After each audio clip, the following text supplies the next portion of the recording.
تمام مکاتب فکر کے جو خطیب ہیں ان کو اس بات پہ راضی پابند کرے گی؟ مجھے معلوم ہے کہ بہت اچھی کاوش ہے، بہت اس پہ کوئی بظاہر کوئی اعتراض نہیں ہوگا، لیکن جب آپ کی طرف سے، حکومت کی طرف سے آئے گا تو میں نہیں سمجھتا کہ اس کی شدید مزاحمت نہیں ہوگی۔ بالکل کامران صاحب، آپ نے بالکل صحیح بات کہی۔ صدر صاحب نے بھی اس کی وضاحت کی کہ یہ ترتیب اس کی یہ ہونی چاہیے کہ یہ جبراً تو حکومت نافذ نہیں کر سکتی، اور پاکستان کی جو معاشرتی صورتحال ہے اور جو سیاسی صورتحال ہے، ہم ایک جمہوری عمل کے نتیجے میں پاکستان بنا ہے، تو یقیناً اظہار رائے پہ پابندی لگانا تو اس کا تو سوال ہی پیدا نہیں ہوتا۔ اور اسلامی نظریاتی کونسل کے 2 اجلاسوں میں، یعنی کل بھی جو اجلاس ہوا، اس سے پہلے بھی جب ہم اس موضوع پہ گفتگو کر رہے تھے، تو ہمارا اتفاق تھا کہ یہ موضوعات جو ہیں ان کی حیثیت اختیاری ہوگی، یہ جبری طور پہ سفارش نہیں کی جائے گی کہ انہی کو لازمی قرار دیا جائے۔ اس کا طریقہ ہم نے یہ تجویز کیا ہے قبلہ یا صاحب، اس پہ عمل درآمد کا آپ کے ذہن میں یا اسلامی نظریاتی کونسل کا خاکہ کیا ہے؟ ہم نے یہ سوچا ہے کہ جب ہم یہ موضوعات تیار کریں اور ان کے لیے ہم جو امدادی مواد ہے، یعنی سپورٹیو مٹیریل ہے، 1-2 صفحوں کا وہ بھی تیار کریں گے کہ قرآن پاک کے ریفرنسز ہوں، سیرت رسول کے ریفرنسز ہوں، احادیث نبویہ کے ریفرنسز ہوں، اسلامی تاریخ سے واقعات کا ذکر کیا جائے، تو یہ ہم علماء کرام خطباء کے ساتھ ہم تجویز یہ ہے کہ ہم تعامل کریں، ہم ان کو دعوت دیں اسلامی نظریاتی کونسل کے اسلام آباد آفس میں، اور پھر کراچی، لاہور، کوئٹہ، پشاور، دیگر علاقوں میں ہم جائیں اور علماء کرام کے ساتھ ان موضوعات کو ڈسکس کریں، ان کے ساتھ شیئر کریں۔ ہماری امید یہ ہے کہ جب وہ ان کے سبسٹنس مندرجات دیکھیں گے اور جب ان کو مفید پائیں گے تو ضروری نہیں کہ 100%، لیکن ایک بڑی تعداد ان موضوعات کو پسند کرے گی اور ان موضوعات کو اختیار کرے گی، کیونکہ عمدہ خاکہ ہے اور یقیناً کون اس سے انکار کر سکتا ہے؟ ظاہر ہے کہ بڑی اچھی چیز ہے، لیکن یہ کاوش بھی بہت اچھی ہوگی کہ اگر یہ چیزیں 70-75 موضوعات جن پہ آپ کہتے ہیں کہ آپ بیک گراؤنڈ مٹیریل بھی جمع کریں گے اور وہ مختصر ہوگا، آسان سے سمجھ میں آنے والا ہوگا، اور اس کے ساتھ اس کے حوالے سے دلائل، قرآنی دلائل ہوں گی، تو آپ اس کی ویسی اس کو پرنٹ کر کے اس کی تشہیر کریں یا اپنے آج کل انٹرنیٹ کا زمانہ ہے اس کو جاری کریں تاکہ ایک عام آدمی بھی اس سے استفادہ حاصل کر سکے۔ کم از کم آپ کی کاوش بالکل ضائع تو نہیں جائے گی، اور بہرحال اس کا جو اثر ہے جو آپ چاہتے ہیں وہ شاید کسی حد تک پہنچے۔ بالکل یہ تو ہوگا، کیونکہ اسلامی نظریاتی کونسل کا اپنا ویب سائٹ ہے، ہم ویب سائٹ پہ ڈالیں گے، باقی جو ابلاغ کے ذرائع ہیں وہ ہم استعمال کریں گے، سوشل میڈیا کو ہم استعمال کریں گے، لیکن براہ راست ابلاغ کی جو اہمیت ہے اس سے انکار نہیں کیا جا سکتا۔ تو علماء کرام کے ساتھ براہ راست ابلاغ کا موقع اور صورتحال بھی ہم بنائیں گے، اور اس طریقے سے ان کی آراء سامنے آئیں گی تو اس کو ہم مزید بہتر بنائیں گے، ایک شعور بھی بیدار ہوگا اور نئے نئے آئیڈیاز بھی سامنے آئیں گے۔ تو یہ ہے ہماری سوچ، اور ہم امید رکھتے ہیں۔ کب ابتدا کر رہے ہیں اس کی آپ؟ بہرحال یہ بھی ایک اچھا تجربہ ہوگا کہ آپ ان موضوعات پہ انگیج کریں علماء کرام کو، خطیب حضرات کو، اور اس دوران جو آپ کا یہ ایکسپیرینس ہوگا یہ بھی ایک بڑا انٹرسٹنگ ایکسپیرینس ہوگا، یہ بھی آپ قوم کے ساتھ شیئر کریں۔ یقیناً میں سمجھتا ہوں کہ اسلامی نظریاتی کونسل کے جو اہداف ہیں اور 1973 کے آئین میں جو ذمہ داریاں ہمیں دی گئی ہیں اس میں اسلامی معاشرت کے لیے تجاویز تیار کرنا، یہ بھی اسلامی نظریاتی کونسل کے دائرہ کار میں اور فرائض منصبی میں شامل ہیں۔ بہت بہت شکریہ جناب قبلہ ایاز، چیئرمین اسلامی نظریاتی کونسل ہمارے ساتھ موجود تھے۔ آج کا دن بہت اہم ہے، پاکستان میں سرکاری کرپشن میں تو لوگ پکڑے بہت جاتے ہیں، سزائیں نہیں ہوتی، یہ بہت بڑا ہمارا مسئلہ ہے، لیکن آج بہت بڑی سزا ہوئی ہے اور شاہکار سرکاری کرپشن کا کیس ہے۔ مشتاق رئیسانی جن کو بلوچستان حکومت کے حوالے سے گرفتار کیا گیا تھا، کروڑوں روپے کے خزانے ملے تھے، جواہرات ملے تھے، درجنوں گھر ملے تھے، اب ان کو مثالی سزا ملی ہے، ان کے ساتھی کو۔ اس کی بات کرتے ہیں چھوٹے سے وقفے کے بعد۔ سرکاری کرپشن کے مختلف واقعات ہر پاکستانی کی زبان پر ہوتے ہیں، سرکاری کرپشن میں ملوث لوگوں کی گرفتاری کی باتیں بھی ہم سنتے ہیں، مگر ایک واقعہ ہے اور حقیقت ہے کہ ان لوگوں کو جن کو گرفتار کیا جاتا ہے کبھی ان کو سزا ہو، یہ سننے میں نہیں آتا۔ مگر آج اس سلسلے میں میں تو سمجھتا ہوں تاریخ رقم ہوئی ہے جب سرکاری کرپشن کا شاہکار کیس آخرکار 5 سال بعد اپنے منطقی انجام کو پہنچا اور ایک واقعی سزا ہو گئی۔ سابق سیکرٹری خزانہ بلوچستان مشتاق رئیسانی کو 10 سال جبکہ سابق مشیر خزانہ بلوچستان خالد لانگو کو 2 سال 4 ماہ کی سزا ہوئی ہے۔ یہ وہ واقعہ ہے جہاں 2016 میں نیب نے سیکرٹری خزانہ بلوچستان مشتاق رئیسانی کے گھر پہ چھاپا مارا تو تقریباً 80 کروڑ مالیت کی لوکل اور فورن کرنسی سے بھرے 14 بھاری بھرکم bags, prize bonds, saving certificates, 3 kilo سے زائد سونا، جواہرات کا ایک خزانہ برآمد ہوا۔ یہ رقم اتنی تھی کہ گننے کے لیے اسٹیٹ بینک سے مشینیں منگوانی پڑی، ورنہ ہاتھوں سے گنتے تو کئی روز لگ جاتے۔ مشینوں سے بھی 7 گھنٹے لگے تو روپے گنے گئے۔ کچھ روز بعد یہ خبر آئی کہ سابق سیکرٹری خزانہ مشتاق رئیسانی کے ایک اور ساتھی سہیل مجید کی نشاندہی پر کوئٹہ کی بیکری سے مزید 57 لاکھ روپے برآمد کیے گئے۔ اس کے 1 مہینے بعد نیب کراچی نے ڈیفنس میں چھاپا مار کے مشتاق رئیسانی کے 1 درجن بنگلے اور اس میں کھڑی کروڑوں روپوں کی گاڑیوں کو بھی قبضے میں لیا۔ یہ بھی منظر دیدنی تھا۔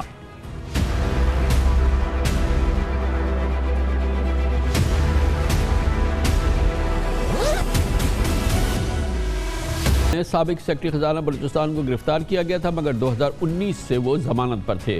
کیس کے دوران مشتاق رئیسانی نے نیب کو سنسنی خیز 2 ارب روپوں سے زیادہ کی پلی بارگین کی بھی آفر کی تھی کہ وہ 2 ارب روپے سے زیادہ دیتے ہیں ان کی جان چھوڑ دی جائے، لیکن سپریم کورٹ کی مداخلت پر نیب نے یہ آفر قبول نہیں کی اور آخرکار آج بلوچستان کی احتساب عدالت کے جج منور شاہوانی نے 1 ماہ سے محفوظ فیصلہ سنا دیا اور ملزمان کو سزا ہو گئی۔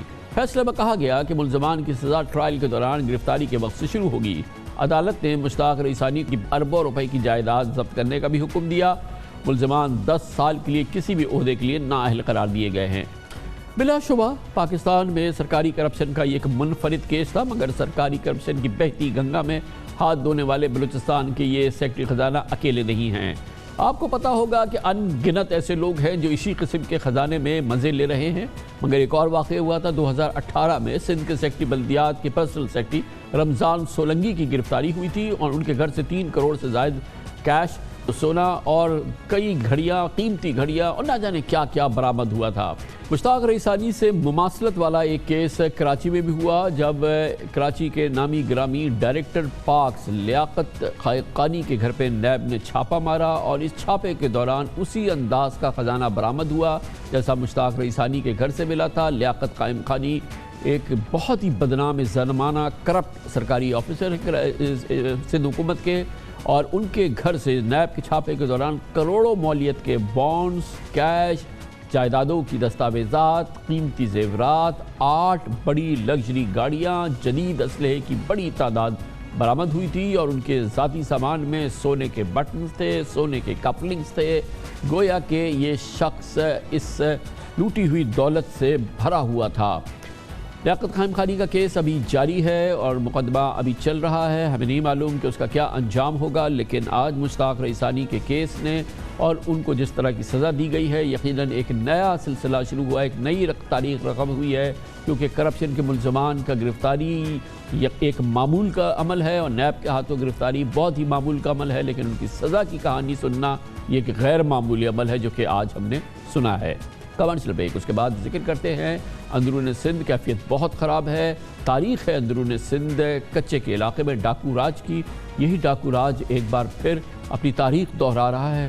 بہت ہی خطرناک صورتحال ہے شکارپور اور اس سے منسلکہ علاقوں میں، اس کی کیفیت آپ کو دکھاتے ہیں چھوٹے سے وقفے کے بعد۔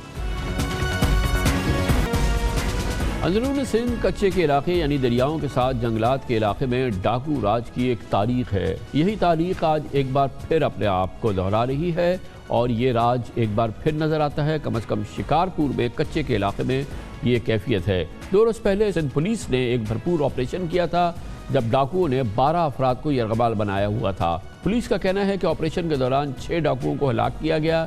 یہ بھی بتایا گیا ہے کہ ڈاکوؤں کے پاس اب بھی 7 افراد مغوی موجود ہیں۔ آپریشن آج بھی جاری ہے، گویا آج کا 3را روز ہے۔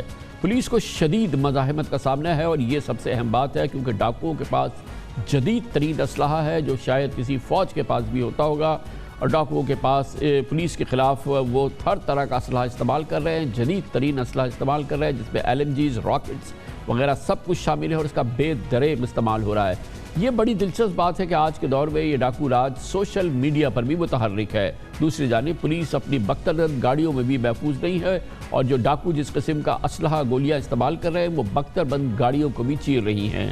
ابھی تک آپریشن میں 3 پولیس اہلکار شہید ہو چکے ہیں۔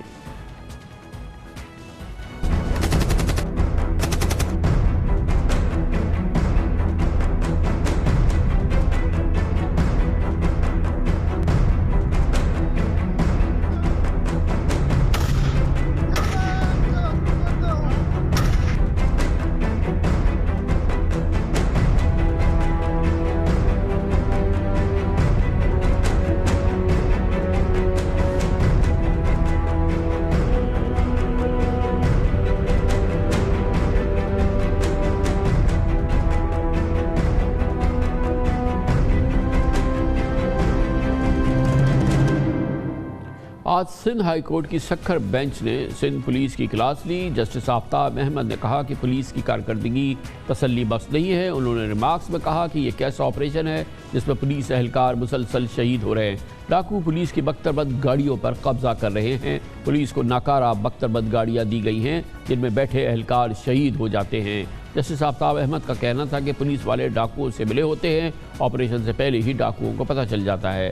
سرکاری وکیل نے عدالت کو بتایا کہ پولیس اب آپریشن میں رینجرز کی مدد بھی لے رہی ہے اور ڈاکو بااثر لوگوں کے بنگلوں میں ہوتے ہیں۔ آج اس حوالے سے گورنر سندھ عمران اسماعیل نے بتایا کہ وزیر اعظم کو صورتحال پر تشویش ہے۔ انہوں نے وزیر داخلہ شیخ رشید کو سندھ بھیجنے کا فیصلہ کیا ہے۔ وزیر اعظم صاحب کافی ڈیٹیل گفتگو رہی سندھ کے بارے میں، خاص طور سے جو کچے کے علاقے میں اس وقت حالات ہیں جہاں پر آپریشن بھی چل رہا ہے اور ڈاکو کسی کے قابو نہیں آ رہے ہیں، بالکل ایک لگتا ہے کہ ڈاکو راج ہے۔ وزیر اعظم نے اس کا بڑا سخت نوٹس بھی لیا ہے۔ انہوں نے شیخ رشید صاحب سے فوری ہدایت جاری کی ہے کہ وہ سندھ جائیں، کراچی میں ڈی جی رینجرز کے ساتھ ملاقات کریں، رپورٹ لیں، اور اگر ضرورت پڑے گی تو انشاءاللہ اس میں رینجرز بھی سندھ حکومت کی مدد کے لیے کچے کے علاقے میں بھیج دی جائے گی۔ ہمیں اب اس طرح چھوڑ نہیں پائیں گے، نہ پولیس کو اور نہ ہم یہ ڈاکوؤں، تو ہمیں پولیس کو بھی اسٹرینتھن کرنا ہے، ہمیں رینجرز کے تھرو ڈاکوؤں کو بھی کنٹرول کرنا پڑے گا، ہمیں اب فل ٹائم آپریشن کے لیے جانا پڑے گا۔ یہ صورتحال اتنی خراب ہے کہ کشمور سے پیپلز پارٹی کے MP کا کہنا ہے کہ سندھ حکومت ڈاکوؤں کے خلاف آپریشن کو کامیاب بنانے کے لیے پاک فوج کی مدد بھی لے سکتی ہے۔ یہ کہنا ہے میر شبیر بنجرانی کا جو MP ہیں کشمور کے۔ ہم خود ان عناصر سے تنگ ہیں، بیزار ہیں۔ ہماری پوری کشمور کی عوام، شکارپور کی عوام ان مسائل میں بہت بری طرح متاثر ہوئی ہے، اور ہم اس چیز کو ہائی لائٹ بھی کرتے رہے، لیکن اب بات اور جو پانی ہے پل کے اوپر گزر چکا ہے، اب موقع یہ آیا ہے کہ اب ہمیں ایک جوائنٹ آپریشن جس میں ہم پولیس کے سینئر آفیسرز، IG صاحب خود اس کو مانیٹر کریں گے، RPO اور DIG وہاں پہ ڈپیوٹ کیا گیا ہے، لا انفورسمنٹ ایجنسی جس میں رینجرز آتی ہے، اور اس کے علاوہ اگر ضرورت پڑی تو ہم آرمی کو انوالو کریں گے، اور اس کچے میں ایک گرینڈ آپریشن ہوگا جس کو ہم پوری طریقے سے جو یہ وہاں پہ علاقے میں کرمنلز بیٹھے ہوئے ہیں اور بیٹھ کے وہاں سے آپریٹ کرتے ہیں اور نہتے شہریوں پہ وارداتیں، نہتے پولیس والوں پہ وارداتیں، اس کو اب ختم ہونا ہے اور ریٹ آف گورنمنٹ قائم کی جائے گی۔ آپ نے اندازہ لگایا کتنی سنگین صورتحال ہے، اس کا مزید آپ کو جائزہ دیتے ہیں۔ اس کے لیے ہمیں جوائن کر رہے ہیں جان محمد مہر جو ممتاز TV چینل KTN سے منسلک ہیں۔ مہر صاحب یہ بتائیے گا، سمجھائیے کہ کتنے سیریس یہ سچویشن ہے، کیوں آپ کہا جا رہا ہے کہ یہ بہت ہی سنگین کیفیت ہے؟ بہت شکریہ کامران صاحب، بالکل سنگین صورتحال ہے۔ اس وقت بھی جب ہم بات کر رہے ہیں تو شکارپور ڈسٹرکٹ، صرف ایک ڈسٹرکٹ سے 7 افراد جو ہیں وہ ڈاکوؤں کے قبضے میں ہیں، یرغمال ہیں، اور آپریشن سے قبل ایک دن 4 افراد جو ہیں وہ ان کو بازیاب کرایا گیا تھا۔ مجموعی طور پر کوئی 11-12 افراد جو ہے وہ یرغمال تھے ڈاکوؤں کے پاس، جس کے بعد آپریشن شروع کیا گیا۔ مہر صاحب یہ بتائیے گا، یہ تو حالیہ واقعہ ہے جس میں 12 لوگوں کو انہوں نے اغوا کر لیا، پچھلے چند ہفتوں کے دوران، یعنی کہ پچھلے چند مہینوں کے دوران، جبکہ یہ پوری ایک فضا بن رہی ہے، اس دوران کیا عمل ہے وہاں پہ، کیا ہو رہا ہوتا ہے؟ یہ تو ایک واقعہ ہے جس میں 12 لوگ اغوا کر لیے گئے، ویسے ڈاکو کس طرح سے آپریٹ کرتے ہیں اس پورے علاقے میں؟ کامران صاحب، ڈاکو صرف شکارپور ڈسٹرکٹ میں ہی نہیں، کشمور کندکوٹ ہو، سکھر ہو، خیرپور، گھوٹکی، لاڑکانہ، سکھر ریجن جو 8 اضلاع پر مشتمل ہے، اس میں مختلف علاقوں میں آپریٹ کر رہے ہیں۔ کم سے کم اس وقت بھی 30 سے 40 مختلف ایکٹیو گینگز ہیں جو کچے میں آپریٹ کر رہے ہیں۔ اور اگر ہم محتاط ایک اندازے کے مطابق یا انفارمیشن کے مطابق آپ کو بتائیں کہ سال ڈیڑھ کے اندر کم سے کم سکھر ریجن سے 150 سے 200 افراد کو اغوا کیا گیا مختلف اضلاع میں، جس میں سب سے زیادہ جو تعداد تھی وہ شکارپور اور کشمور ڈسٹرکٹ کی تھی۔ 4-5 روز پہلے یہ جو 10 سے 11-12 افراد اغوا ہوئے، اس سے قبل ہم 2-3 دن پہلے دیکھیں تو کشمور ڈسٹرکٹ میں ڈاکوؤں کے حملے میں ایک ہی وقت ایک ہی برادری ایک ہی خاندان کے 9 افراد کو ہلاک کیا گیا ایک حملے میں، جس کے بعد کندکوٹ کشمور پولیس اور شکارپور پولیس نے آپریشن شروع کیا۔ اور یہ ڈاکو بیسیکلی کیا کرتے ہیں جو کہ صاحب حیثیت لوگ ہوتے ہیں؟ بیسکلی یہ اغوا کرتے ہیں، اغوا برا تاوان وصول کرتے ہیں، یا دوسرے بھی لوٹ مار کے عمل بھی ہوتے ہیں، ڈاکے ڈالتے ہیں، اور کیا کرتے ہیں؟ شہریوں کے لیے تو زندگی یہ ایک اجیرن لگتی ہے اس پورے علاقے میں۔ بالکل، شہریوں کے لیے، دیہاتیوں کے لیے یہ زندگی اجیرن بنی ہوئی ہے، عذاب بنی ہوئی ہے۔ رینسم کے لیے ہی نہیں صرف اغوا ہو رہے ہیں، ڈکیتیاں ہو رہی ہیں، لوٹ مار ہو رہی ہے، چھوٹی چھوٹی بھینسوں کی چوریاں، گاڑیوں کی چوریاں جو ہیں وہ بھی عام جام ہیں۔ اس وقت بھی شام کے وقت آپ 7-8 بجے کے بعد جو مختلف انڈس ہائی وے یا جو لنک روڈز ہیں اس پر لوگوں نے سفر کرنا کم کر دیا ہے، کیونکہ محفوظ جو ہیں وہ راستے نہیں رہے ہیں، لوگوں کو اغوا کیا جا رہا ہے۔ اس وقت بھی جو 10 سے 11 لوگ مختلف ڈسٹرکٹ سے اغوا ہیں، اس میں کامران صاحب 95% وہ لوگ ہیں جو بالکل غریب ہیں، کوئی حاری ہے، کوئی مزدور ہے، کوئی مولوی ہے، کوئی تو اس کو کیوں چھوٹا موٹا کاروبار کیا ملے گا؟ بس ان سے کوئی 1,00,000-2 لاکھ، کسی سے 5 لاکھ مل جاتے ہیں، کسی سے زیادہ، کسی سے کم۔ سم ٹائم پولیس بھی خود پریشر پڑنے کے بعد رینسم کی رقم جو ہے وہ اس کی ادائیگی کرتی ہے، تو ان کا یہ کاروبار سا بن گیا ہے۔ 4 بندے واپس آتے ہیں ریکور ہو کے تو 4 بندے پھر اغوا ہو جاتے ہیں۔ یہ کافی عرصے سے چل رہا ہے، اس سے قبل کبھی بھی یہ اس طرح نہیں ہوا تھا۔ ڈاکو ایون فون کالز پہ بھی ڈرتے تھے کہ ان کی یہ ٹریس نہ ہو جائے کال، لیکن وہ ڈر، وہ خوف جو رٹ تھی اسٹیٹ کی، وہ جو خوف تھا پولیس کا، وہ ختم ہو چکا ہے۔ اس وجہ سے ڈاکو آج کل ویڈیوز جو ہیں وہ بنا کے خود سوشل میڈیا پہ اپلوڈ کرتے ہیں، ایس ایس پیز کو براہ راست ویڈیوز کے ذریعے تھریٹس دیتے ہیں، دھمکیاں دیتے ہیں۔ بہت بہت شکریہ، بہت شکریہ۔ جان محمد مہر ہمارے ساتھ تھے سکھر سے، کے ٹی این سے منسلک صحافی ہیں، اور آپ نے اندازہ لگایا کہ کتنی خوفناک صورتحال ہے اندرون سندھ۔ کمرشل بریک، اس دوران نیوز ہیڈ لائنز دیکھیں، جس کے بعد ہم اپنے پروگرام کے باقی حصے کے ساتھ واپس آتے ہیں۔ آپ دیکھ رہے ہیں خبروں، تبصروں اور تجزیات پر مبنی پاکستان کا سب سے معتبر نیوز شو دنیا، کامران خان کے ساتھ۔ بظاہر ایسا لگتا ہے کہ ایک بار پھر پاکستان اور امریکہ کے درمیان اسٹریٹجک تعلقات، سیکیورٹی، دفاعی اور انٹیلیجنس تعلقات اور روابط میں ایک نیا دور شروع ہو رہا ہے، تعاون کا ایک نیا آغاز ہونے والا ہے۔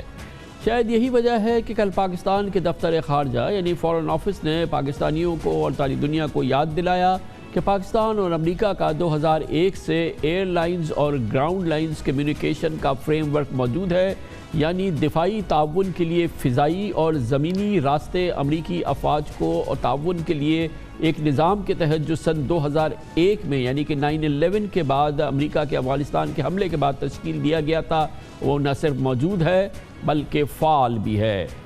اور اس کی اطلاع اس وقت آئی ہے جب افغانستان سے فوجی انخلاء کی خبریں ہیں۔ امریکہ کی فوجیں افغانستان چھوڑ رہی ہیں، مگر اس کے باوجود امریکہ کا کہنا ہے کہ وہ القاعدہ اور داعش کے خلاف ہر لحاظ سے اپنی کارروائیاں جاری رکھنا چاہتا ہے، اور اس کے حوالے سے بتایا گیا ہے کہ امریکہ کو پاکستان کی مزید مدد چاہیے، اور اس پس منظر میں مشترکہ تعاون کو نئی جہت دینے پر اس وقت صلاح مشوروں میں بہت تیزی آئی ہے، بلکہ بہت زیادہ تیزی ہے کہ پچھلے 2-3 دن میں ہم نے دیکھی ہے۔ پچھلی 24 گھنٹوں میں اس حوالے سے اسلام آباد اور واشنگٹن میں اہم پیش رفت ہوئی ہے۔ آج chief of army staff general Qamar Javed Bajwa کی زیر صدارت کور کمانڈرز کانفرنس ہوئی، جس میں اس معاملے پر خصوصی غور کیا گیا، اور آج اس پریس ریلیز میں افغان بارڈر کی صورتحال، افغانستان کی پوری صورتحال کا تفصیل سے ذکر ہے آج کی کور کمانڈرز کانفرنس میں۔ کل وزیر اعظم Imran Khan, chief of army staff general Qamar Javed Bajwa, تینوں افواج کے سربراہ، chairman joint chief of staff ISI headquarters گئے تھے،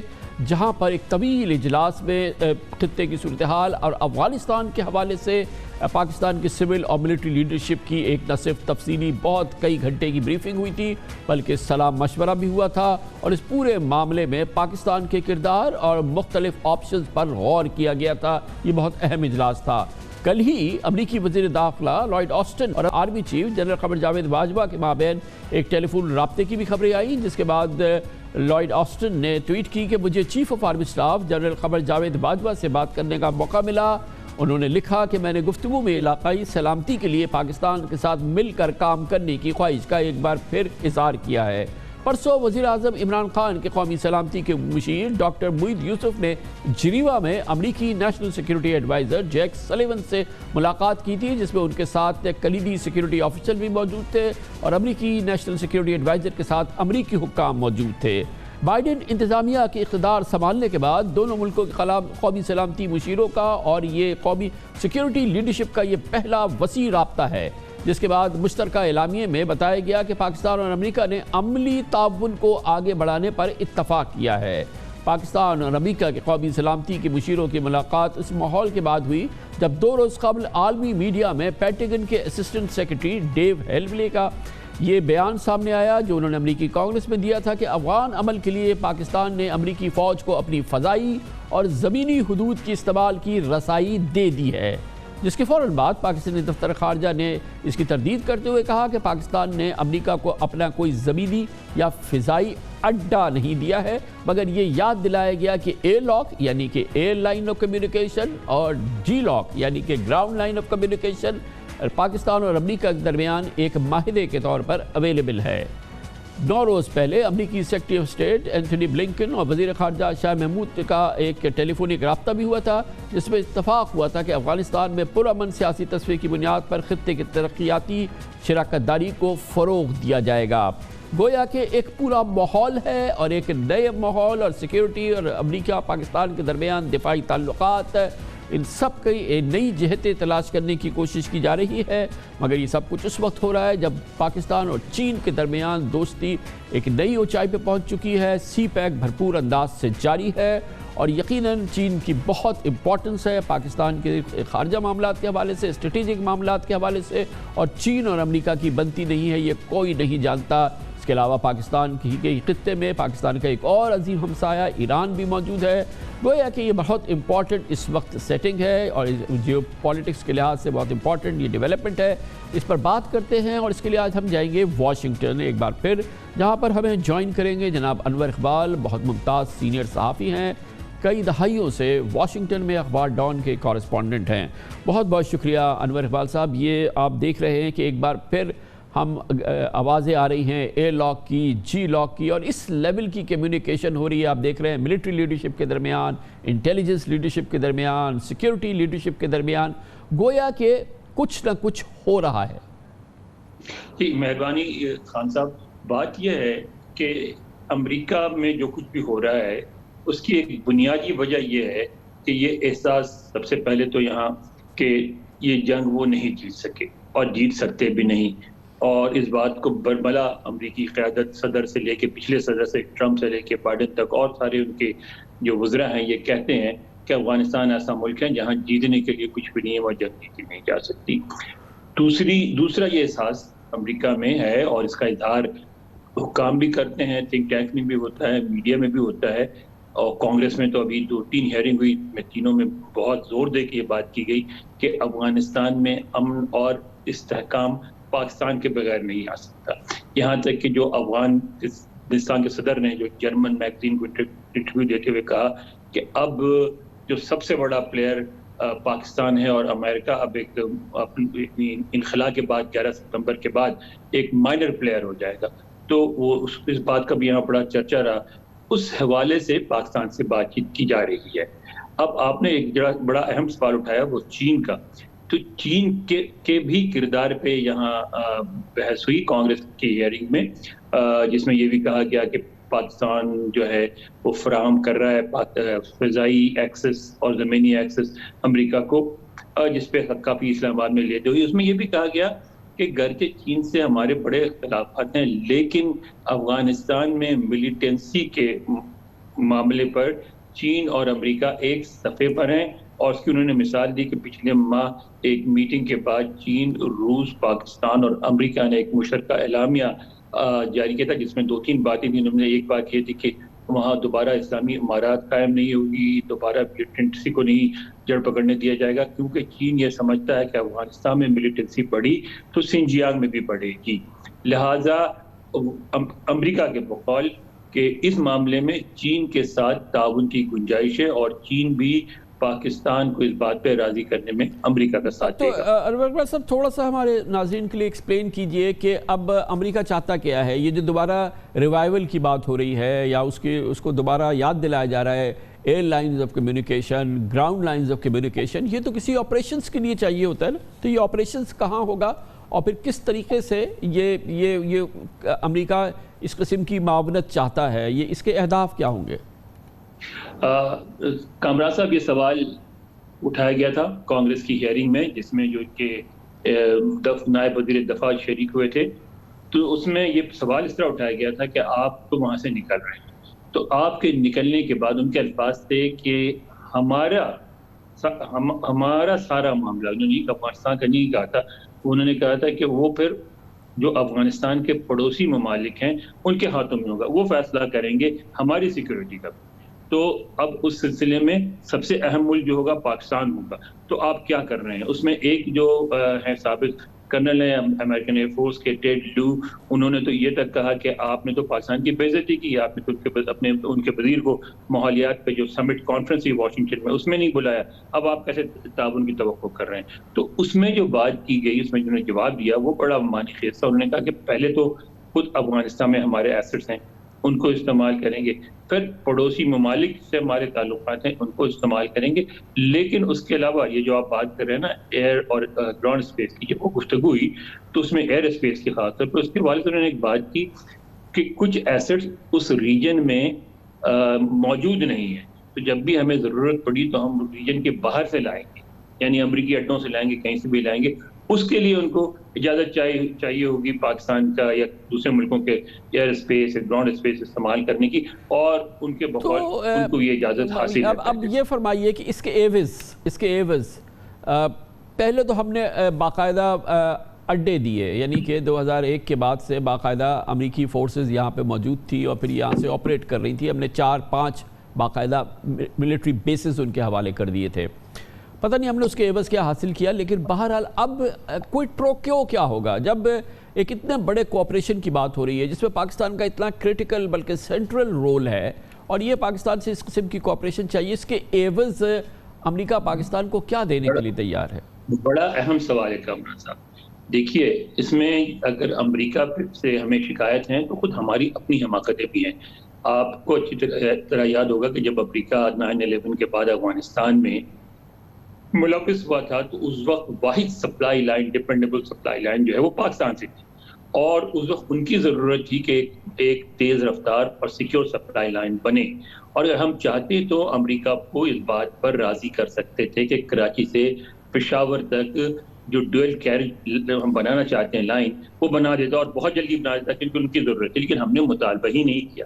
تو اب جو صورتحال ہے اس میں جو امریکہ آفر کر رہا ہے وہ بھی میں آپ کو بتاتا ہوں، اور ہمیں کیا کرنا چاہیے اس پہ بھی بات کرتے ہیں. سب سے پہلی بات تو امریکیوں نے کہا ہے کہ مثال دی انہوں نے کہ امریکی یہ تھے امریکہ کے جو مندوب ہیں افغانستان کے لیے، زلمے خلیلزاد، انہوں نے اس سے پہلے والی ہیئرنگ میں کہا کہ پاکستان کے جو آرمی چیف ہیں ان کا جو کابل کا حالیہ دورہ ہے وہ بہت معنی خیز اور بہت پازیٹیو ہے، اور اس میں جنرل باجوہ نے یہ بات کہی ہے کہ ملک ترقی نہیں کرتے آج کل کے زمانے میں، خطے ترقی کرتے ہیں، اور اس خطے کی ترقی جو ہے وہ ایک دوسرے سے تعاون میں ہے. انہوں نے باجوہ صاحب سے منسوخ کر کے بات کی. انہوں نے کہا امریکہ اس بات سے بالکل رضامند ہے اور امریکہ یہ چاہتا ہے کہ سینٹرل ایشیا اور جنوبی ایشیا کے درمیان اکنامک، ان کے الفاظ ہیں، اکنامک کنیکٹیوٹی پیدا کی جائے، اور اس کے لیے ہم پاکستان اور افغانستان کے ساتھ مل کر کام کرنے کو تیار ہیں۔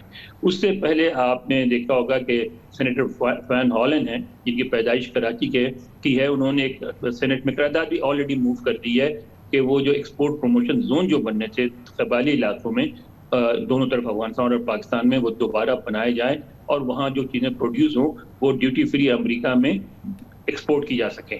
تو وہ آپ کو ایک اکنامک پیکج دینے کو تیار ہیں، لیکن اب ہم پہ ڈیپینڈ کرتا ہے کہ ہم کس طرح اس کو نیگوشیٹ کرتے ہیں اور کن معاملات پہ کرتے ہیں اور اس سے کیا بینیفٹ اٹھاتے ہیں۔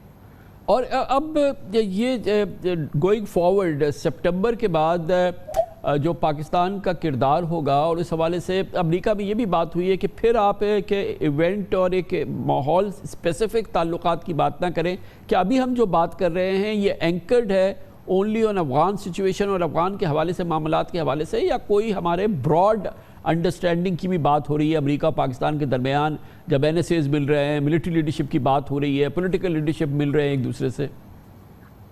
بالکل یہ ممکن ہے کہ ایک براڈ ریلیشن شپ دوبارہ بن سکے، لیکن میں دوبارہ یہی کہوں گا کہ اس کا انحصار ہمارے اپنے رویے پر ہوگا، کیونکہ افغانستان کا معاملہ آپ کو ہم سے زیادہ پتہ ہے، ہم پاکستان میں بیٹھے ہوئے ہیں، کل طے نہیں ہو جائے گا، کل وہاں امن نہیں ہو جائے گا، کل ساری چیزیں ٹھیک نہیں ہو جائیں گی، ایک طویل مدت لگے گی اور مسلسل پاکستان کی انگیجمنٹ کی ضرورت ہوگی۔ تو اس میں ہم اپنے کارڈز کیسے پلے کرتے ہیں اور ہم اپنے لیے کیا منصوبہ بناتے ہیں، کس طرح امریکیوں کا تعاون چاہتے ہیں، یہ سب کچھ ہم پہ ڈیپینڈ کرے گا۔ مواقع ہمارے لیے ایک اور بڑا موقع ہمارے لیے کریٹ ہو رہا ہے، جس سے ہم چائنا کو ناراض کیے بغیر فائدہ اٹھا سکتے ہیں اگر ہم چاہیں۔ بہت عمدہ، بہت بہت شکریہ، بڑی نوازش جناب انور اقبال واشنگٹن ڈی سی سے ہمارے ساتھ موجود تھے۔ امریکہ میں پاکستان کے سینئر ترین صحافی ہیں کئی دہائیوں سے۔ کمرشل بریک، اس کے بعد پاکستان کا سیاسی منظرنامہ، اور اب ایک اپوزیشن کا ایک نیا الائنس سا بنتا نظر آیا ہے جو PDM سے علیحدہ ہے، اور کل جس کی قیادت اور میزبانی جناب شہباز شریف نے کی، اپنی ماڈریٹ رویے کی وجہ سے پہچانے جاتے ہیں۔ دوسری جانب PDM کو بھی ریوائیو کرنے کی بات کی جا رہی ہے۔ اس کی تفصیل آپ کو دیتے ہیں چھوٹے سے وقفے کے بعد۔ اپوزیشن سیاست میں جو ہم نے حدت، جارحانہ بیانیے اور جو قوت اور انرجی ستمبر سے فروری مارچ تک دیکھی، وہ تو اب ٹھنڈی ہو چکی ہے، مگر اپوزیشن سیاست مختلف پہلوؤں سے سامنے آ رہی ہے۔ لیکن یہ سب کے علم میں ہے کہ وہ جارحانہ بیانیاں، وہ جارحانہ انداز، اس وقت کے جو موٹیوز اور آبجیکٹیوز اور گولز تھے وہ تو ڈیفلیٹ ہو گئے ہیں، یعنی کہ ان غباروں میں سے ہوا نکل چکی ہے۔ لیکن اس وقت بھی اپوزیشن مختلف انداز سے اپنے جو اس کی سوچ ہے اس کو سامنے لا رہی ہے، اور اس میں بھی ہمیں دیکھ رہے ہیں کہ ایک تقسیم نظر آتی ہے معتدل سیاست میں اور جارحانہ اپوزیشن سیاست میں۔ اس کی ایک جھلک ہم نے کل دیکھی جب مسلم لیگ نون کے صدر اور قائد حزب اختلاف جناب شہباز شریف نے تمام اپوزیشن جماعتوں کو اکٹھا کرنے کی کوشش کی، لیکن لگتا یہ ہے کہ شہباز صاحب کی میزبانی میں پرتکلف عشائیہ محض اپوزیشن کے لیے گپ شپ کا ایک کلب ثابت ہوا، اور وہ اپوزیشن رہنماؤں کے لیے جو دراصل معتدل پہچان رکھتے ہیں۔ دعوت میں پیپلز پارٹی کی نمائندگی کی یوسف رضا گیلانی، راجہ پرویز اسد، شہری رحمان بھی گئی تھی، لیکن بلاول بھٹو زرداری، مریم نواز اور مولانا فضل الرحمان اور اسود یا ولی وغیرہ شریک نہیں ہوئے اس میں، اور یقیناً ان لوگوں کی اپنی ایک پہچان ہے، خاص طور پر فضل الرحمان صاحب کی اور مریم نواز کا نام وہاں ہونا یہ امپورٹنٹ تھا۔ اسی لیے شہباز شریف کی اپوزیشن رہنماؤں کے لیے کی جو میٹنگ تھی ایک شاندار ضیافت تو ضرور رہی، PDM پر یہ اثر انداز نہیں ہو سکی، بلکہ یہ ایک سیاسی بیٹھک، ایک گپ شپ کا کلب لگا، اور اس کی میں ایک یقیناً ایک پرتکلف عشائیہ ہوا۔ یہ اتفاقی ہے شاید یا نہیں ہے کہ شہباز شریف کے عشائیے نے منقسم PDM میں انتشار کی ایک فضا سی پیدا کی ہے، اور معمولی وقفے کے بعد مسلم لیگ نون اور پیپلز پارٹی کے سیاسی بیانیے آپس میں ایک بار پھر ٹکرائے ہیں۔ PDM کے جنرل سیکرٹری شاہد خاقان عباسی نے آج میڈیا سے گفتگو میں کہا کہ PDM کے دروازے پیپلز پارٹی کے لیے بند ہیں، یہ دروازہ اس وقت کھلے گا جب پیپلز پارٹی PDM کو وضاحت دے گی اور اس کا اعتماد بحال کرے گی۔ PDM کے اندر کوئی دعوت پاکستان پیپلز پارٹی کو نہیں دی گئی۔ PDM کے اندر مولانا فضل الرحمان صاحب نے بڑی وضاحت سے کہا ہے کہ اپنے فیصلے پر نظر ثانی کریں، جو اعتماد آپ نے توڑا ہے اس اعتماد کو بحال کریں۔ اگر PDM میں کسی نے واپس شامل ہونا ہے تو ان کو PDM کا اعتماد بحال کرنا ہوگا۔ اگر آپ اس کے اعتماد وہاں پر قائم نہیں ہے پھر آپ کی PDM میں جگہ نہیں ہے۔ کہ پی ڈی ایم کوئی ریوالونگ ڈور پالیسی نہیں ہے کہ اس کا اعتماد بھی توڑیں اور باہر نکل جائیں اور پھر آپ کو تکلیف ہو تو واپس اندر آنے کی کوشش کریں. دروازے بند ہیں. دروازہ اس وقت کھلے گا جب آپ پی ڈی ایم کا اعتماد بحال کریں. وہ کاغذ جو پھاڑے تھے ان کو جوڑ کر پڑھیں اور اس کی جو وضاحت ہم نے طلب کی تھی اس کا جواب دیں. شاہد خاقان عباسی صاحب نے تو یہ سارے دروازے بند کر دیے تھے، لیکن اس سے چند گھنٹے قبل یعنی پچھلی شب کو ہی جناب شہباز شریف نے باقاعدہ پاکستان پیپلز پارٹی کی پرتکلف میزبانی بھی کی تھی. بہرحال یہ ایک دو پہلو ہیں اپوزیشن سیاست کے. آج مسلم لیگ نون کی نائب صدر مریم نواز نے خود ہی اپوزیشن رہنماؤں کو کل ہونے والی بیٹھک کو بے وقت کر دیا. انہوں نے کہا کہ شہباز شریف کے عشائیے کا پی ڈی ایم سے کوئی لینا دینا نہیں. مریم نواز نے کہا کہ شاہد خاقان عباسی کا جو موقف ہے پی ڈی ایم اور مسلم لیگ نون کا موقف وہ ہے جو شاہد خاقان عباسی نے کہا. شاہد خاقان عباسی نے اسی موقف کو آرٹیکولیٹ کیا جو پی ایم ایل این کا موقف ہے، جو میرا موقف ہے اور جو پی ڈی ایم کا موقف ہے. اور وہ ہم نے جو ان کو شو کاز نوٹس ایشو ہوا تھا اس کا جواب ابھی تک نہیں آیا. تو جب وہ جواب آئے گا تب بیٹھ کے دیکھیں گے اس جواب کے اندر کتنا سالڈ جواب ہے، اس کا کیا کرنا ہے. تو شاہد خاقان عباسی صاحب نے بالکل صحیح بات کی. اور جو اگر آپ اس کو کنفیوز کرتے ہیں، شہباز صاحب نے جو رات کو ڈنر ہوسٹ کیا تھا، تو میں آپ کو یہ بھی بتا دوں کہ شہباز صاحب نے جو ڈنر ہوسٹ کیا تھا وہ پی ڈی ایم کا ڈنر نہیں تھا. وہ بطور اپوزیشن لیڈر انہوں نے اپنے فرائض یا ذمہ داریاں جو تھیں اس کی ادائیگی کے لیے وہ کیا تھا. بجٹ سیشن کا پلاننگ تھی، وہ اس سے پی ڈی ایم کا کوئی لینا دینا نہیں ہے. پی ڈی ایم کا موقف آج بھی انٹیکٹ ہے. پی ایم ایل این کا بھی وہی موقف ہے جو شاہد خاقان عباسی صاحب نے کہا، اور پی ڈی ایم کا بھی وہی موقف ہے، اس میں کوئی چینج نہیں ہے. یقیناً ضروری تھا. پیپلز پارٹی نے فوری طور پہ اپنے موقف کا اظہار کیا. اس کے جنرل سیکرٹری نیئر حسین بخاری نے کہا کہ Peoples Party PDM سے متعلق اپنے اصولی موقف پہ قائم ہے. پیپلز پارٹی کسی کے ذاتی ایجنڈے کے لیے غیر جمہوری اور غیر پارلیمانی اقدامات کی حمایت نہیں کرے گی. انہوں نے کہا کہ بلاول بھٹو زرداری کا پی ڈی ایم سے متعلق ایک اصولی موقف ہے. آج اس وقت دلچسپ صورتحال دیکھنے میں آئی جب مریم نواز نے ایک صحافی کے سوال کہ کیا پیپلز پارٹی نے پی ڈی ایم کی پیٹھ پر چھرا گھونپا ہے، تو مریم نواز نے تعجب سے جواب دیا، آپ کو آج پتہ چلا ہے. Thank you. پاکستان پیپلز پارٹی نے کہیں ایسا تو نہیں کہ پی ڈی ایم میں چھرا کو آپ کو آج پتہ چلا، آپ کو آج پتہ چلا، آپ کو آج پتہ چلا. پی ڈی ایم کے سربراہ مولانا فضل الرحمان نے آج اپوزیشن کے باقی ماندہ اتحاد کے ہفتے کو اجلاس بلانے کا اعلان کیا اور ایک بار پھر کہا کہ پیپلز پارٹی اور اے این پی نے پی ڈی ایم کی توہین کی ہے جس کا ازالہ کرنا ہوگا. مولانا نے کہا کہ پیپلز پارٹی کی قیادت ابھی میچیور نہیں ہوئی ہے. پی ڈی ایم کی تحریک اپنے اصولوں پر قائم ہے. اس اصولوں پر قائم رہتے ہوئے اپنے کچھ دوستوں کی قربانی بھی دی ہے. ان دو جماعتوں کو سربراہی اجلاس میں بلانے کی کوئی تجویز موجود نہیں ہے. آپ اپنے ان فیصلوں پر نظر ثانی کریں. آپ سے جلد بازی ہو گئی ہے اور ضرورت سے زیادہ آپ نے جو موقف دیا ہے اس میں پی ڈی ایم کی طرف سے آپ کا پورا احترام رکھا گیا ہے، لیکن آپ کے جواب نے پی ڈی ایم کی ذرا توہین کی ہے. اس کا ازالہ آپ کو کرنا ہوگا. پیپلز پارٹی کی قیادت ابھی میچور نہیں ہے. پیپلز پارٹی کی قیادت ابھی میچور نہیں ہے کہ وہ اس پروٹوکول کو فالو کر سکے جو سیاستدانوں کے درمیان ہوا کرتا ہے. پیپلز پارٹی کی قیادت ابھی میچور نہیں ہے. وہ مولانا نے رہی صحیح کسر بھی نکال دی. اپوزیشن سیاست کی موجودہ کیفیت پہ بات کرتے ہیں. پاکستان کے نامور سیاسی اینالسٹ اور کئی کتابوں کے مصنف سابق ایڈیٹر جناب زاہد حسین ہمارے ساتھ موجود ہیں. بہت بہت شکریہ زاہد صاحب. آپ کے نزدیک اس وقت اپوزیشن سیاست کی کیا کیفیت ہے؟ پورا اسپیکٹرم جو اپوزیشن پالیٹکس کا ہے اس کو آپ کیسے ایکسپلین کریں گے؟ دیکھیے کامران، جہاں تک پی ڈی ایم کا تعلق تھا وہ تو کبھی کی بکھر چکی ہے اور اس کا اب سوال بھی پیدا نہیں ہوتا ہے کہ دوبارہ جو ہے وہ متحد ہو سکیں گے. اور آج جو پریس کانفرنسز میں جو مریم نواز نے جو بات کی ہے یا مولانا فضل الرحمان نے جو بات کی ہے اس سے تو صاف ظاہر ہے کہ کوئی بھی ایسی امید اب نہیں ہے کہ پیپلز پارٹی اور عوامی نیشنل پارٹی دوبارہ جو پی ڈی ایم کا حصہ بنیں گے. ایک اور چیز جو نظر آتی ہے کامران، جو وجہ بنی ہوئی ہے حزب اختلاف میں جو ہے تفریق کا، وہ خود بنیادی طور پہ پی ایم ایل این کی سیاست کے اندر جو ایک لحاظ سے جو اختلافات ہیں وہ ایک بہت بڑی وجہ بھی نظر آتی ہے ہمیں. دیکھیں ایک بیانیہ بہت مختلف ہمیں نظر آتا ہے اور وہ بیانیہ جو ہے جس میں جو اختلاف موجود ہے آج تو اور زیادہ واضح طور پہ ہمیں نظر آیا ہے اور پہلے سے موجود تھا. ایک طرف تو شہباز شریف صاحب کی جو ہے وہ چاہتے یہ ہے کہ کنفرنٹیشن کی پالیسی ختم کی جائے، بلکہ ان کی کوشش اس دوران میں یہ بھی رہی ہے جب سے وہ رہا ہوا ہے کہ کسی طرح سے پیپلز پارٹی کو بھی ساتھ ملایا جائے. اور کل کا جو عشائیہ جو دیا گیا تھا اس سے صاف ظاہر ہوتا ہے کہ ان کی کوشش یہی ہے کہ جو ہے حزب اختلاف کو کسی نہ کسی طور پہ متحد رکھا جائے. لیکن آج جو مریم نواز صاحبہ کا جو بیان تھا اس سے تو صاف ظاہر ہے کہ وہ ان کی سوچ مجھ سے بالکل ہی مختلف ہے جو کہ شہباز شریف صاحب کی نظر آتی ہے. اور وہ کسی صورت میں بھی اس بات کے لیے تیار نہیں ہے کہ پیپلز پارٹی دوبارہ پی ڈی ایم کا حصہ بنے.